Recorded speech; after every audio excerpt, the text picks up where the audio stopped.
Okay. Hello, YouTube.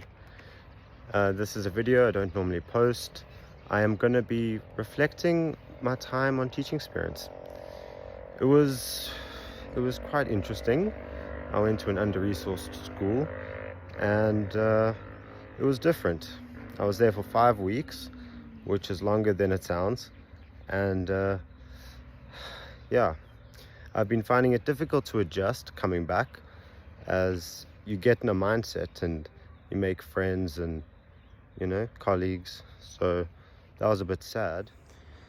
The last day was memorable because I had gotten to know the learners and I had gotten to know the teachers, and they knew the learners as well, so we had spoken about them.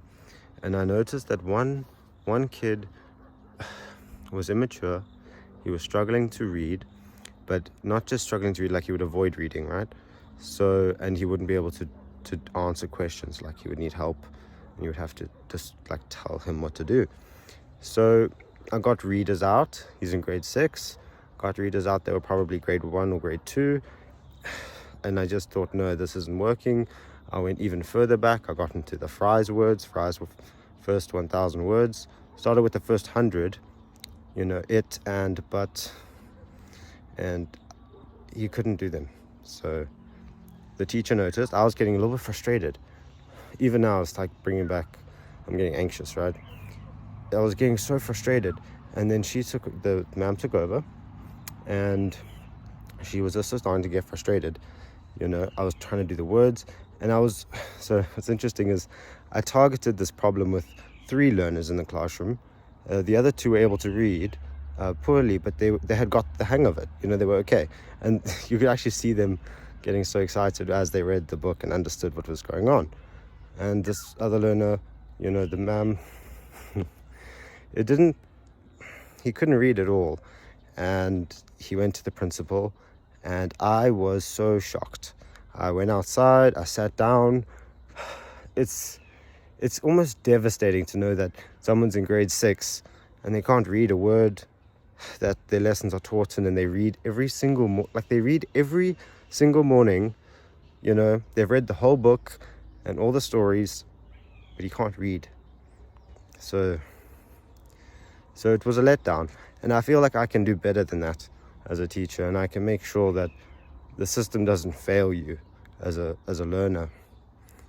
And that's what I learned. That was the biggest thing, is just help those who are struggling.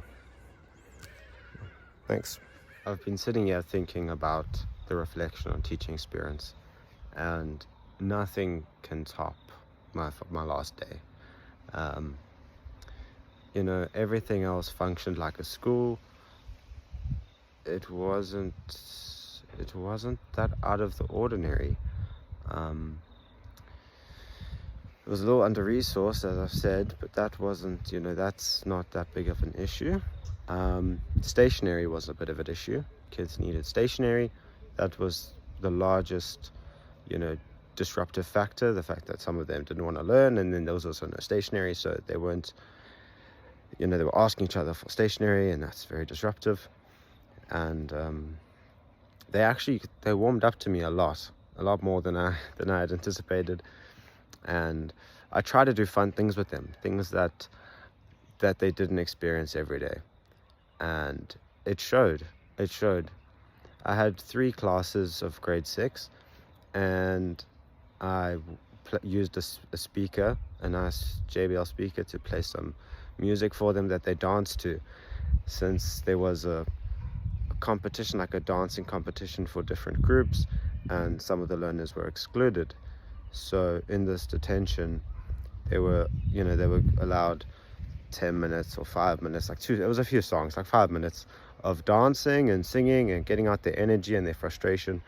And the whole, I wouldn't say the whole school, but a good 4 classes, people had crowded around both sides of the classroom, looking through the window and, peeking over to see what the excitement was. And that was fun. And I also took them outside the class to do some role play, which was fun. They weren't used to that. Well, they were, but they were used to it during a cultural lesson. they weren't used to it in an English lesson. So that made the difference. And yeah, I just want to say goodbye and keep well. Thank you for your time.